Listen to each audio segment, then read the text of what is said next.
जय हिंद। जैसा कि आप लोगों को पता है कि भारत में अगर आपको ऑन रोड व्हीकल को ड्राइव करना है तो रजिस्ट्रेशन बिना करवाए आप उसको ड्राइव नहीं कर सकते हैं। तो आज के इस वीडियो में मैं 15 साल पुराने गाड़ियों के फिर से री रजिस्ट्रेशन के बारे में बात करने वाला हूं, चाहे वो कार हो या फिर मोटरसाइकिल हो। तो आज के इस वीडियो में प्राइवेट व्हीकल के बारे में बात करूंगा कि 15 साल बाद आप उसका पुनः पंजीकरण कैसे करवा सकते हैं हम आरटीओ में। उसके साथ साथ क्या क्या कौन कौन से डॉक्यूमेंट्स की ज़रूरत आपको पड़ने वाली है, लेट फीस और आपको आवेदन कहाँ करना है, ये भी मैं आपको इस वीडियो में बताऊंगा। तो बहुत ही इंटरेस्टिंग वीडियो होने वाली है, लास्ट तक आपको इस वीडियो को देखना है। अगर आप इसको लास्ट तक देख लेते हैं तो डेफिनेटली आपको किसी और वीडियो को देखने की ज़रूरत नहीं पड़ेगी। जैसा कि मैंने आपको बताया कि व्हीकल को इंडिया में मैक्सिमम फर्स्ट टाइम रजिस्ट्रेशन जो होता है वो 15 ईयर्स का होता है। उसके बाद आपको पुनः आरटीओ में जाना होता है अपनी गाड़ियों को फिर से पंजीकरण करवाने के लिए। तो नेक्स्ट जो 5 ईयर्स का रजिस्ट्रेशन होता है उसके लिए आपको फिर से विज़िट करना होता है अथॉरिटी में अपनी गाड़ी को लेकर। या आप नोट डाउन कर लीजिएगा, 2 क्वेश्चन बहुत ही ज़्यादा यहाँ पर पूछे जाते हैं। सबसे पहले कि क्या हमें गाड़ियाँ लेकर फिर से जानी है, तो बिल्कुल आपको गाड़ी अपनी लेकर आरटीओ में जाना होगा। उसके अलावा नेक्स्ट जो है कि कितने टाइम के लिए फिर से पंजीकरण होता है, तो ये पंजीकरण जो होता है ये 5 साल के लिए फिर से किया जाता है। दोस्तों मैं आपको बताना चाहता हूँ कि हाल ही में इंडिया में व्हीकल स्क्रैपेज पॉलिसी भी आई हुई है। पार्लियामेंट में इसकी घोषणा भी की जा चुकी है माननीय फिनांस मिनिस्टर के द्वारा, लेकिन इसके ऊपर अभी तक कोई वहाँ पर ऑर्डर जो है वो सर्कुलर वगैरह कुछ नहीं आया हुआ है। जैसे ही आता है उसके ऊपर मैं फिर से ये वीडियो बनाऊंगा। लेकिन हाल में दोस्तों जो अभी नियम चल रहे हैं वो आप 15 साल, दिल्ली एनसीआर में 10 साल डीजल और 15 साल पेट्रोल वाहन की उम्र तय की गई है। इसके बाद आप उसको पंजीकरण नहीं करवा सकते हैं, लेकिन अदर स्टेट्स में आप 15 साल के बाद पंजीकरण 5 साल के लिए करवा सकते हैं। तो आइए हम आपको बताते हैं कि कौन कौन से आपको डॉक्यूमेंट्स की ज़रूरत पड़ती है, फ़ीस कितनी लगती है और लेट फीस वगैरह सब कुछ मैं आपको इस वीडियो में बताऊंगा। वीडियो अगर अच्छी लगे तो प्लीज़ वीडियो को लाइक जरूर कर दीजिएगा और चैनल पे अगर नए वीडियो को देखना तो प्लीज़ चैनल को सब्सक्राइब करके बेल आइकन को ऑन कर लीजिएगा। चलिए हम आपको बताते हैं। तो सबसे पहले हम आप बात कर लेते हैं यहाँ पर कि जो रजिस्ट्रेशन होता है उसको आपको आवेदन करने के लिए कौन कौन से निश्चित डॉक्यूमेंट्स की ज़रूरत आपको पड़ने वाली है। तो सबसे पहले इसमें हम डॉक्यूमेंट्स आपसे बात करने वाले हैं। उसके बाद हम आपको फ़ीस के बारे में बताएंगे, कितनी फ़ीस आपको चुकानी पड़ेगी। तो मोटरसाइकिल या फिर कार का अगर आप प्राइवेट व्हीकल का रजिस्ट्रेशन करवा रहे हैं तो उसको आप आरटीओ में लेके जाएंगे, तो अपने साथ साथ डॉक्यूमेंट्स आपको लेके जाने हैं। कौन कौन से आप नोट डाउन कर सकते हैं। इसको आप एप्लीकेशन जो है वो फॉर्म नंबर 25 जो होता है रजिस्ट्रेशन का, उसके अंदर आपको आवेदन करना पड़ेगा अपनी आरटीओ में। तो आप फॉर्म नंबर 25, उसके अलावा आपको ओरिजिनल रजिस्ट्रेशन सर्टिफिकेट जो होता है आपका, यानी कि जो पहले 15 साल के दरमियान बनाया गया था वो भी आपको लेके जाना है। उसके अलावा वैलिड इंश्योरेंस पेपर आपको ज़रूरत पड़ने वाली है, उसको आप ले लीजिएगा। फिर उसके बाद pollution under control certificate PUCC जिसका नाम होता है वो, उसको आपको लेके जाना है। एक पैन कार्ड आपको आपके ओरिजिनल पैन कार्ड लेके जाना है। उसके अलावा इसकी 2 फोटोग्राफ्स भी लेके जानी है, माफ़ कीजिएगा 2 ज़ेरॉक्स कापीज़ लेके जानी है।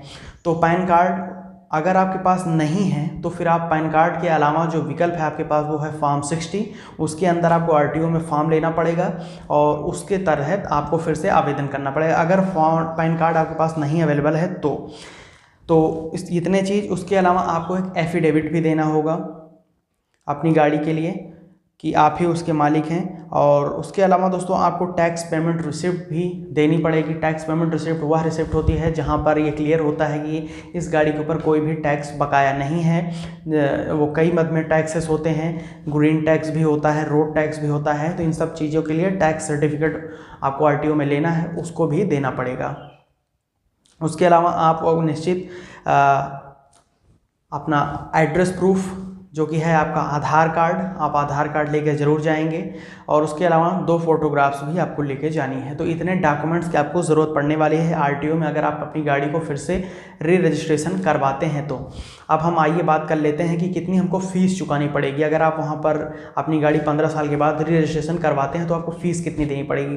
तो फ़ीस की हम बात करें तो सबसे पहले देखिए, इसमें जो प्राइवेट व्हीकल है तो इसमें मोटरसाइकिल की जो फ़ीस निर्धारित की गई है वो आरटीओ में 300 रुपये इसकी निर्धारित है फीस फिर से पुनः पंजीकरण करवाने के लिए।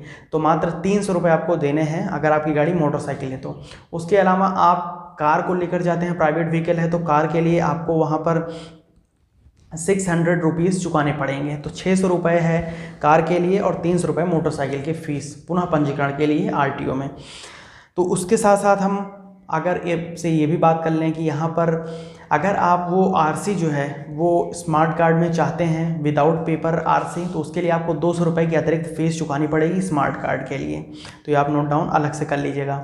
तो अब इसके साथ ही साथ अगर जो ये रजिस्ट्रेशन है ये जब 15 साल के बाद आपका एक्सपायर हो जाता है तो उसके बाद आपको 2 महीने का ग्रेस पीरियड भी दिया जाता है, 60 डेज़ का ग्रेस पीरियड। इसकी के अंदर आपको पुनः अप्लाई करना पड़ता है अपनी री रजिस्ट्रेशन के लिए अपनी अथॉरिटी में, लाइसेंसिंग अथॉरिटी में। तो वहाँ पर आपको आवेदन करना होता है इन्हीं 60 दिनों के भीतर। अगर इन 60 दिनों के अंदर आप आवेदन नहीं कर पाते हैं, उसके बाद करते हैं, तो आपसे अलग से लेट फीस यानी कि पेनाल्टी भी लगाई जाती है। तो वो पेनाल्टी क्या होती है मैं आपको बता देता हूँ।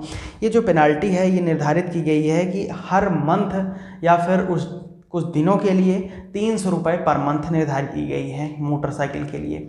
और उसी के साथ साथ यहाँ पर कार के लिए 500 रुपीज़ पर मंथ या फिर उसके कुछ एक दिनों के लिए। अब कुछ एक दिनों का मतलब ये है कि अगर आप 2 महीने के बाद 1-2 दिन बाद जाते हैं आवेदन करने के लिए तो आपको 500 रुपये कार के लिए लेट पेनाल्टी भी देनी पड़ेगी, चाहे वो पूरा मंथ वो बीता हुआ हो या ना हो। अगर एक भी दिन आप लेट होते हैं तो 500 रुपये आपको देना पड़ेगा। तो अगर आप 1 साल के लिए लेट हो जाते हैं अपनी गाड़ी को रजिस्टर करने के लिए तो आप 6000 रुपये मान के चलिए कि आपको वहाँ पर चुकाने पड़ेंगे कार के केस में, और 3600 रुपये आपको 3600 रुपये वहाँ पर चुकाने पड़ेंगे मोटरसाइकिल के केस में।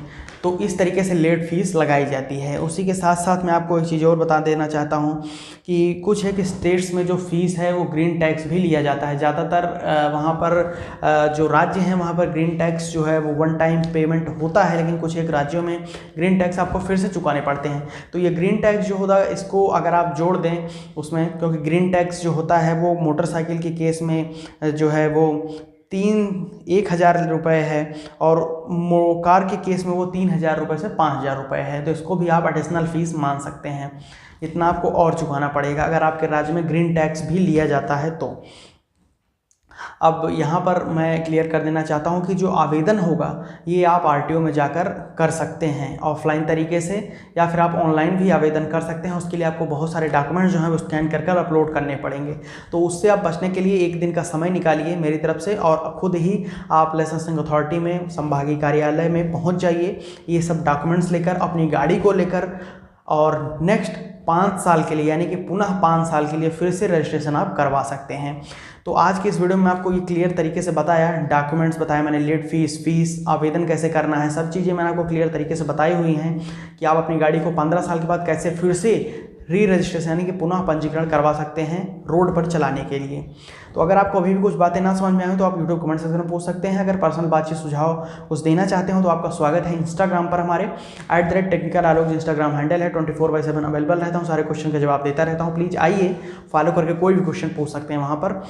टेलीग्राम ग्रुप भी नीचे डिस्क्रिप्शन में लिंक है, फॉलो कर लीजिए। लेटेस्ट सर्कुलर जो हैं वो गाइडलाइंस जो मंत्रालय की आती हैं वहाँ पर मैं भेजता रहता हूँ, उस ग्रुप में ज़रूर ज्वाइन करिएगा।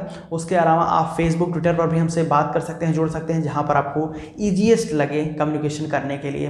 तो यहाँ तक वीडियो देखा आपने, अगर वीडियो को अच्छी लगी हो तो प्लीज़ लाइक का बटन जरूर दबाइएगा और चैनल को सब्सक्राइब किए बगैर मत जाइएगा, प्लीज़ सब्सक्राइब करिए, क्योंकि अगर आप सब्सक्रिप्शन लेते हैं, बेल आइकन ऑन करते हैं तो ट्रांसपोर्ट जगत की छोटी से छोटी से लेकर बड़ी वीडियोज़ आप तक पहुँचती रहेंगी टाइम टू टाइम पे, ये मेरी गारंटी है। तो यहाँ तक वीडियो देखने के लिए आपका बहुत बहुत आभार। जय हिंद, वंदे मातरम।